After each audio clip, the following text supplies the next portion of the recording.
Voltamos à entrevista com Eduardo Jorge, ex-candidato a presidente, com um extenso currículo na área médica, de saúde, foi secretário de saúde de São Paulo por 2 vezes e com um currículo público invejável. Eduardo, você fez uma avaliação até muito interessante porque... É uma avaliação de esperança e de amor à democracia. Exatamente. Porque a posição nossa do PV e a minha pessoal, de uma pessoa que está desde os 17 anos na política, com 66 já chegando para 67, né? Então 50 anos de política é esse, de amor à democracia, de fé na democracia, e com essas dificuldades que a gente vive, nós vamos superar para mais democracia, nunca para menos, nunca para recuar para regimes e soluções autoritárias, messiânicas, você achar que tem um pai do povo, uma mãe do povo que vai nos tutelar lá de Brasília de cima para baixo, isso é péssimo, isso é muito ruim. A experiência mundial, tanto da esquerda como da direita, é bom dizer dos dois lados, porque o século XXI é um século que deve deixar o século XX para trás. O século XX foi um século de ditaduras de esquerda e de direita que infelicitaram os seus países pelo mundo afora. Isso é sempre uma coisa muito importante para a juventude. Eu digo, nos debates que eu participei, às vezes discuti com algumas candidatas muito jovens, eu dizia, mas você precisa ler a história. A gente precisa conhecer a história da humanidade dos últimos 200 anos. O que é que foi o capitalismo e o socialismo em termos de democracia e de ditadura? Para a gente, no nosso dia a dia, né, a gente ser sempre mais democrata, mas nunca menos democrata. Né? Então nós chegamos, então, a um momento de dificuldade da democracia, que tem mesmo. Né? Realmente a gente vive um momento de crise assustador. Uma ansiedade das pessoas, segurança.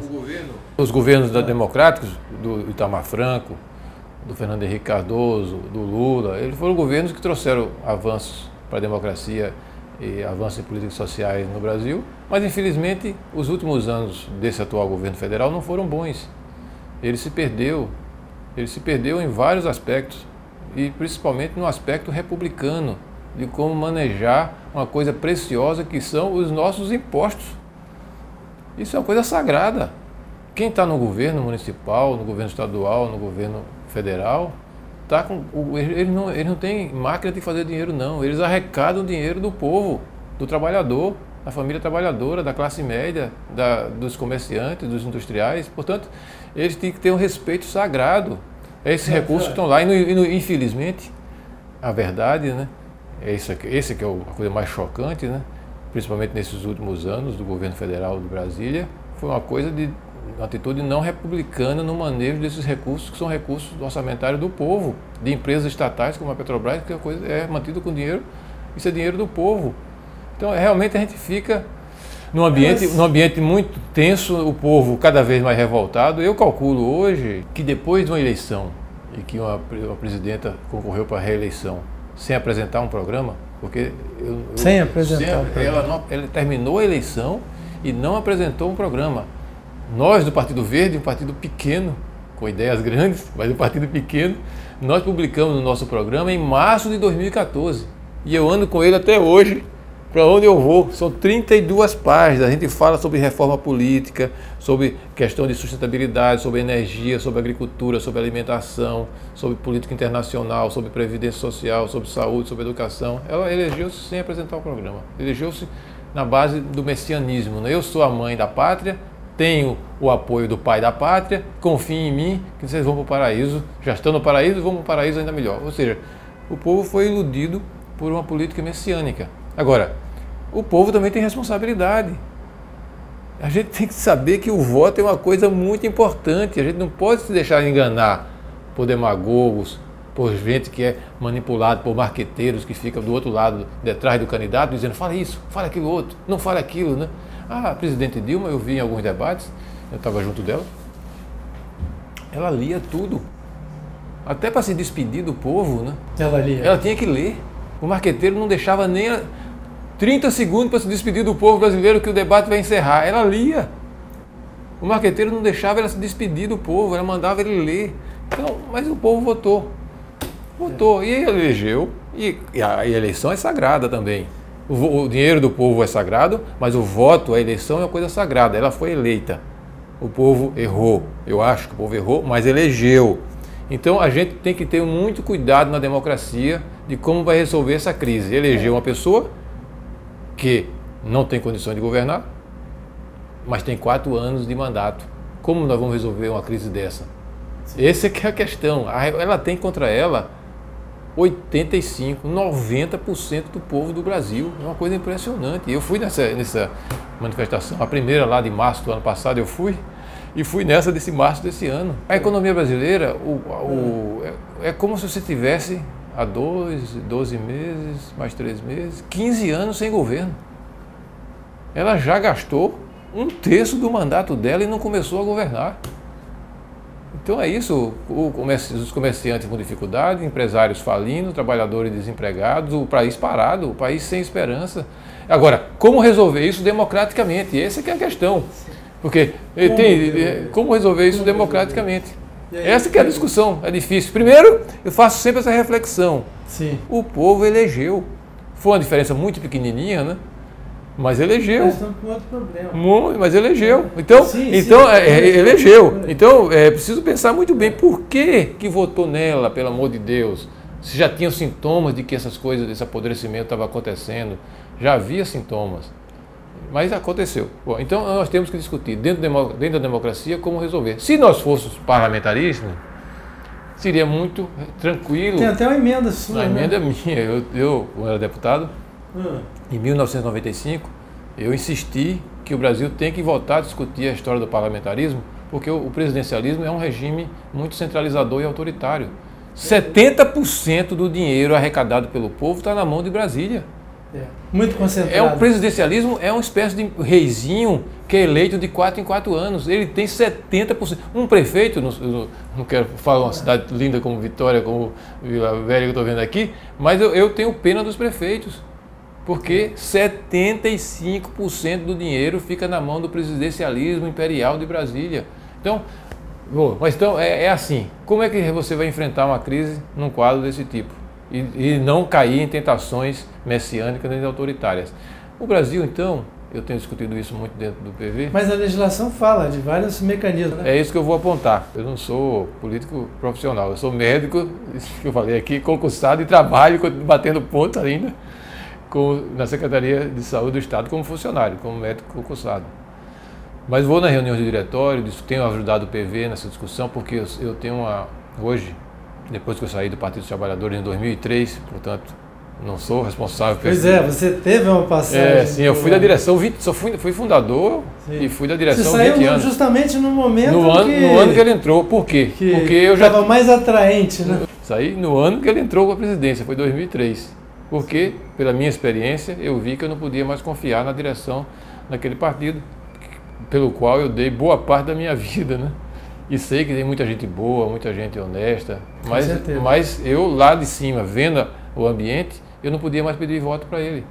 Então, ele entrou na presidência, eu me desfiliei. E fui para o Partido Verde, porque eu acho que é um partido de futuro, é um partido de futuro e do futuro. Eu tenho filhos, tenho netos, adoro meu neto, tenho uma ligação com o meio ambiente, que é uma coisa até afetiva, porque eu morei numa praia, como vocês têm aqui, e quem mora na praia tem uma ligação com o meio ambiente muito forte, né? Então, eu vim para o PV para dar essa contribuição e tenho tentado ajudá-lo, mesmo sendo um partido ainda jovem no Brasil e no mundo todo, né? Porque é uma novidade muito grande. Venho tentado ajudar. Então, qual é a minha discussão dentro do Partido Verde? Inclusive, a minha posição foi aprovada na reunião do diretório de agosto do ano passado. Nós temos 5 caminhos dentro da democracia nesses próximos desses 2/3 de mandato que ainda resta para ela. E quais são? Porque veja, né? Vamos imaginar isso. Olhe, já se passou 1/3 do mandato e as coisas só pioraram, né? Ela tem ainda 2/3 de mandato. O primeiro caminho é a renúncia. Ela pode renunciar, dizer que não tem condição de governar, porque ela não tem. Ela não está tendo. Ela não está reunindo condições de governar. Não tem capacidade de reunir gente capaz também para ajudá-la a governar. No sistema parlamentar já teria caído. Renúncia é o 1. O 2 é o impeachment. O impeachment é uma solução constitucional. Essa história não vai ter golpe, não vai ter golpe, é blá blá blá, é conversa fiada do Partido dos Trabalhadores. O impeachment é uma solução constitucional. Eu fui do PT há muito tempo, na época que o PT pedia impeachment para todo mundo. Impeachment para o Collor, impeachment para o Itamar, impeachment para o Fernando Henrique, impeachment para o presidente do Corinthians, impeachment para o presidente do Flamengo, é para tudo. Podia. Sim. Agora, para os outros não pode, para ele não pode. Não. É golpe. O impeachment é uma questão constitucional. Agora, tem regra, que como a eleição é uma coisa sagrada, né? Você tem que tratar o sagrado de forma muito delicada. Tem regras. Eu tenho que apresentar o pedido de impeachment, tem que estar embasado. Esse pedido de impeachment vai ser discutido, ela vai ter direito de defesa. Tem um rito da democracia. Não é assim. Isso Sim. que eu dizia, inclusive, aos rapazes lá em março do ano passado, na manifestação. Vocês estão dizendo impeachment já? Mas não existe impeachment já. Existe um processo democrático, né? Que a pessoa, inclusive, tem que ter direito de defesa. A presidenta tem que ter direito de defesa. Agora, estamos chegando no momento que ele vai começar a tramitar. E tem que ser uma tramitação correta. Tem a acusação, que é assinada por Hélio Bicudo, que é um outro fundador do Partido dos Trabalhadores, uma lenda aqui no Brasil, um homem de coragem, um jurista sem mácula, né? Então vamos lá. Se o Hélio Bicudo assinou, é bom ler com cuidado. Eu conheço ele, o velhinho, está com 90 e tantos anos, mas totalmente lúcido. Então se o Hélio assinou, que é uma lenda, vamos dizer assim, da redemocratização brasileira, né? Foi fundador do Partido dos Trabalhadores com a gente, né? É bom ler. Mas é uma coisa que tramita com direito à defesa, né? Não é uma coisa assim de imediato. Isso eu dizia em março do ano passado, já estamos um ano depois, né? Mas é uma possibilidade. A terceira possibilidade é o TSE julgar as contas irregulares e chamar uma eleição direta já nova, agora esse ano. Essa questão é praticamente... Essa é a terceira possibilidade. O TSE está examinando, porque há vários indícios que a campanha dela não foi regular. E se for esse ano a decisão do TSE, tem que ter eleição imediata. Se for a partir da segunda metade do mandato, a eleição seria indireta no Congresso por 2 anos para poder chegar em 18. Mas também o TSE, Almir, tem seus ritos, né? Tem que avaliar as provas, não é assim de sopetão, não é uma decisão política, é uma decisão jurídica. E a decisão jurídica tem um ritmo e um tempo diferente do tempo político. Essa é a terceira possibilidade. A quarta possibilidade, que é a mais provável, infelizmente, qual é? É a gente ir se esfarrapando até 2018 com ela no governo. Não dá impeachment, não dá renúncia, o TSE não chega à conclusão de que houve alguma irregularidade capaz de anular a eleição. Social, e o custo social, e as falências, e os empresários fechando, e os trabalhadores desempregados, e a mãe de família. Esse é o mais grave. Esse é o mais grave, mas é o cenário mais provável. O governo ainda tem recursos de sustentação política, inclusive dentro do Congresso, capaz de barrar o impeachment. Se o povo não ficar muito atento, ela tem mais recursos lá. A comissão do impeachment, inclusive, tem... Está meio a meio. Meio a meio, e ela tem mais, hoje ainda, tem mais votos do que os favoráveis ao impeachment. Portanto, 40 a 25. Portanto, o TSE, ela não tem jurisprudência, o TSE pode decidir. Mas quando o TSE vai decidir, ninguém sabe. Então, a quarta, que é a gente ir esfarrapado e sofrendo até 18, né, por aquele erro que a gente cometeu em 2014, é a mais provável. A gente tem que ter coragem de dizer isso para o povo. E a quinta, né, que era a solução que eu estava tentando, e durante um ano eu tentei, desde março do ano passado, mas agora eu estou vendo que ficou muito difícil, né? Era ela se afastar do PT. Ela se desfiliar do PT. Ela chegou a quase fazer isso, né? Ensaiou aí para o PDT, né? Mas eu falei isso em março do ano passado. Eu lembro porque eu apanhei dos dois lados, né? Apanhei muito dos dois lados.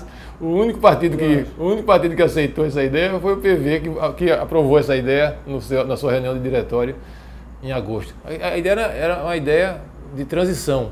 Fazer uma coisa semelhante ao que Itamar Franco fez, que pegou uma coisa muito grave, uma crise muito grave depois do impeachment do Collor e conseguiu, em 2 anos, fazer uma transição e chegar a uma nova eleição. O povo não valoriza muito o Itamar, mas o Itamar foi um grande presidente e fez essa transição de 2 anos. Então, qual era a minha ideia? Repetir um pouco o que o Itamar fez com ela. Ela se afastava do PT para deixar as investigações correrem mais livres, né, sem interferência nas investigações. não interferia nas eleições de 16 nem de 18 e se concentrava num programa de emergência para tentar consertar as coisas erradas que fez. Praticamente está descartado. Pedia apoio dos partidos de oposição para ajudá-la e formava um governo de coalizão para fazer um governo de emergência entre 15 e 18. Né? Essa era a possibilidade e a gente insistiu com isso. Chegamos, inclusive, a mandar uma mensagem para ela. Até porque qualquer milagroso que entrar agora não vai ter condições de apresentar resultados. Não é brincadeira, né? Então chegamos a mandar essa mensagem para ela, para abrir uma discussão com ela. Ela não quis conversar conosco, né? Não quis conversar. Então, partido pequeno, veja que era uma solução conciliadora e em momento nenhum era uma solução de conivência com as irregularidades, porque um pressuposto dessa solução 5 nossa era que a justiça era deixada livre para trabalhar e fazer o seu trabalho, a investigação e o julgamento. Independente. Porque a justiça tem seu ritmo próprio. Na democracia, a justiça tem um ritmo próprio. A justiça não pode nem se submeter às ingerências do Planalto, nem também o que a rua exige dela. Né? A governabilidade da investigação, da justiça. Por causa disso, na democracia, a justiça, insisto, né, nem pode ficar ajoelhada diante do presidente, mas também a justiça não pode fazer o que eu grito na rua. A justiça tem que ter prova, tem que analisar, tem que ter seu tempo, né? Tem que ter seu tempo. Então essa era a saída, mas essa saída ficou muito mais difícil agora com essa... a presidenta, infelizmente, resolveu dobrar a aposta e levar o ex-presidente para dentro do governo. Isso foi justamente ao contrário desse quinto... Exatamente, foi uma afronta. Depois que eu tenho um ano depois da grande manifestação de março de 15, eu tenho em março de 16 uma manifestação como nunca houve na história do Brasil. Ela dobra a aposta contra o povo. Foi isso que ela fez. E o pior que é isso, né? Tinha um governo com a cabeça dura dela e agora você tem um governo com duas cabeças. E mais, o ex-presidente vai ficar no andar acima do dela. É ele que vai mandar no governo. Se essa tramitação jurídica aí permitir. Mas veja que coisa simbólica, né? Ela está no andar de baixo e ele está no andar de cima. Então veja que confusão essa mulher está aprontando. Com 85%, 90% do povo com raiva dela, contra o governo, ela dobra a aposta contra o povo. Muito obrigado, eu agradeço mais uma vez a sua atenção aí aos nossos telespectadores e essa aula que você deu de democracia aí pra gente, com experiência do que você viveu, né? E sucesso aí na sua caminhada. Obrigado, Rui, também.